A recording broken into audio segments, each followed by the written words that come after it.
और बड़ी खबर, बहावलपुर में जैश का मुख्यालय जिसे तबाह किया गया। 9 आतंकी ठिकाने, जिनमें से एक था बहावलपुर। जैश चीफ मसूद अजहर के मारे जाने की भी खबर सामने आ रही है। 2019 में पुलवामा हमले का मास्टरमाइंड है मसूद अजहर मसूद, जिसके मारे जाने की बेहद बड़ी खबर सामने आ रही है। हालांकि पुष्टि अभी तक नहीं हुई है, लेकिन अगर वो मारा गया है तो ये बेहद बड़ी कामयाबी भारत के लिए होगी। बहावलपुर में जैश का मुख्यालय जो तबाह हुआ है और उसी में जैश चीफ मसूद अजहर जो कि मास्टरमाइंड था पुलवामा हमले का, ये बेहद बड़ी कामयाबी भारत के लिए हो सकती है। ये बेहद बड़ी खबर, जैश चीफ मसूद अजहर के मारे जाने की खबर भी सामने आ रही है। सुशील जी, ये बेहद बड़ी कामयाबी हो सकती है भारत के लिए।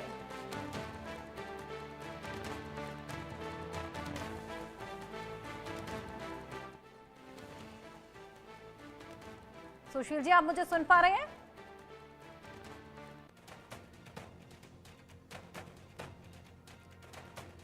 गैरसन उसमें रखा गया है। उनके पाकिस्तान के बड़े बड़े जो आर्मी जानवर वगैरह वो भी खुद अभी बंकर्स में छुपे हुए हैं। इसलिए ऐसा नहीं लगता है कि ऐसे मजर असद इस समय भी वहां पे रहेंगे, क्योंकि पाकिस्तान को पूरा पता था कि इंडिया अटैक करने वाला है, किसी भी टाइम अटैक करेगा।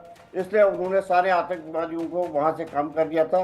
इसी वजह से क्या हुआ, जो पाकिस्तान ने अभी तक कहा कि सारे पुष्टि के 8 लोग मारे गए, लेकिन एक चीज़ है कि इसमें अगर वो सारे लोग वहां पर होते तो कैजुअलिटी हजारों में होती, क्योंकि ये जो अपना यह हाफिज सईद का या हेडक्वार्टर लश्कर तौबा का मुरीद में, उसमें कम से कम 1000 लोगों की कैपेसिटी है।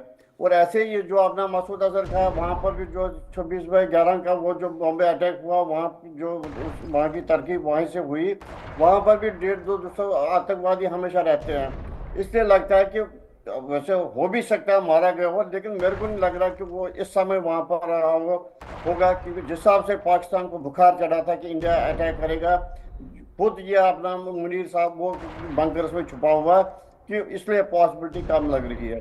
लेकिन एक चीज है, आज 130 भारतीयों का मोदी जी ने जो इच्छा थी वो पूरी कर दी। सारे भारतवासी आज खुश है कि ये पहली बार हुआ, और पहली बार ऐसा है कि देश के 130 करोड़ एकजुट मिलके मोदी जी के साथ है, अपोजिशन पार्टी के साथ है, जब विपक्षी दलों का भी समर्थन यहाँ पर मिला, लगातार न्याय की मांग की जा रही और ये पहली बार है कि कश्मीरी जो मुस्लिम है वो भी इंडिया के साथ है कि पाकिस्तान को हमला करेगा। लगातार अपडेट्स हम अपने दर्शकों को दे रहे हैं। इसी बीच एक और बड़ी खबर आई है ऑपरेशन सिंदूर पर। कार्तिकेय शर्मा ने भी बेहद अहम एक पोस्ट किया है। भारत सेना ने पाक को मुंहतोड़ जवाब दिया है।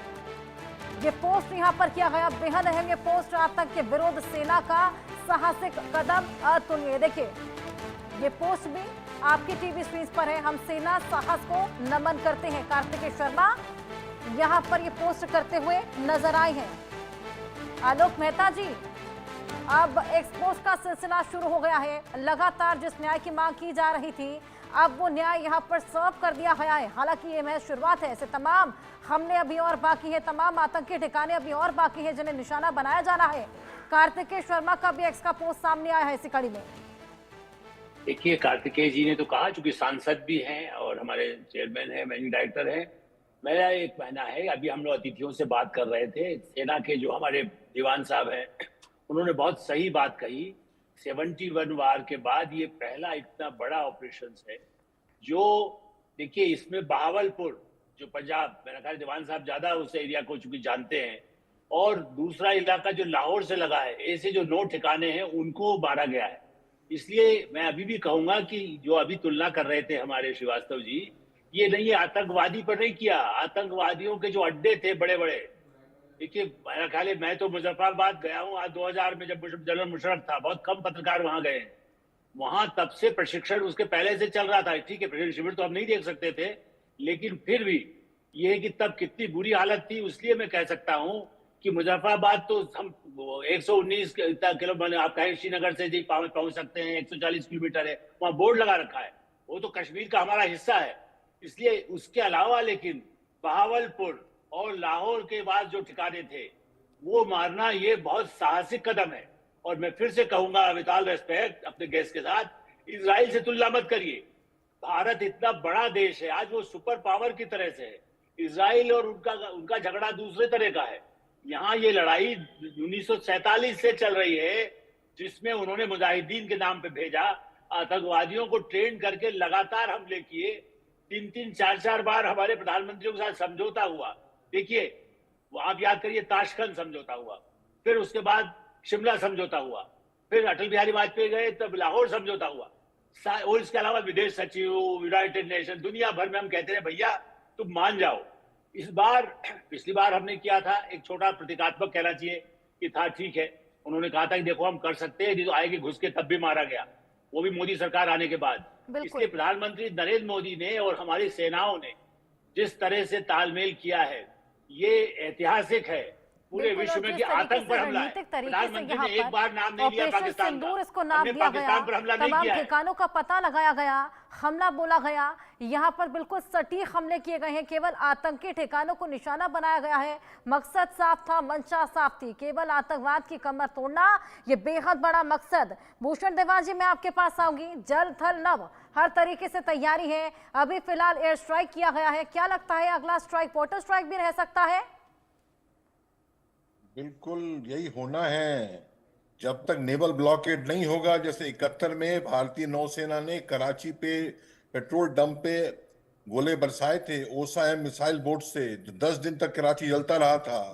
कराची जैसे भारत का फाइनेंशियल कैपिटल बॉम्बे है, पाकिस्तान का फाइनेंशियल कैपिटल कराची है, उसको डुबाना हमारा पहला काम है।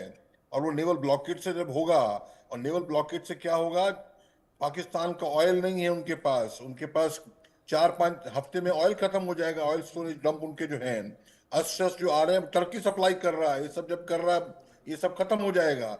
नेवल ब्लॉकेड के बगैर हमने जो है पाकिस्तान को हलाल करना है, धीरे धीरे, वन स्टेप बढ़ा के। हमने क्या वाटर ट्रीटी बंद कर दी। मैं अखनूर में चिनाब नदी किनारे जेएन के गवर्नमेंट का गेस्ट हाउस है, 2023 में 2-3 दिन रहा हूं मैं। इतना भारी चिनाब दरिया है, जाता है पाकिस्तान में, उसे बंद किया। 20 फुट का ऐसे पानी जाता है जैसे कि स्टील की चदरें, स्टील की शीट जा रही हूँ, और वो अभी क्या है 10 फुट 5 फुट पे आ गया है। तो इनको समझेगा, और जब इनको समझेगा, देखिए हम पाकिस्तानी अवाम के बरखिलाफ नहीं हैं, उनकी फसल खत्म हो जाएगी। आज तक मिलिट्री हुक्मरानों ने पाकिस्तान के अवाम को लूटा है। अब पाकिस्तान अवाम क्या कह रहा है, हमारी जान पे बनवा दिया आपने। और अभी क्या होगा, यही अवाम जब भूखे बनेंगे तो ये मिलिट्री हुक्मरानों का मुंह नोचेंगे, अंदर बगावत होगी।